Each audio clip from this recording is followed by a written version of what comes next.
The next force I'd like to establish some rules for is the tension force. The tension force points in the same direction as a wire, string, thread, etc., generally away from the system it is applied to. So what is tension? Tension is a force that is there anytime you've got a system supported by something like a wire, string, thread. Could also be like a chain or a cable, something like that.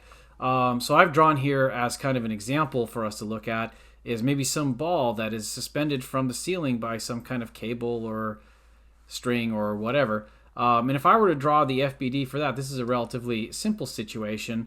Naturally, gravity is going to pull down on the ball. The string is the thing that is countering gravity here. It's kind of like doing what the normal force has been doing for us for things like boxes and people and books in previous examples, but now we have this string or thread or whatever chain maybe that it is. In other words, we're going to say the tension force is the thing that's balancing gravity in this particular example. It would happen to be in this case that tension force would have to have a magnitude exactly equal to the object's weight, but that's not necessarily always going to be the case. Similar to the normal force, if there were, say, multiple strings at, say, different angles, that would not be the case. And if you wanted to know what one of the tensions is, you'd have to do some more detailed force analysis in order to figure it out. So that's where this second bullet comes from. The magnitude of the tension force needs to be solved for. We don't just have like a simple formula you can plug into.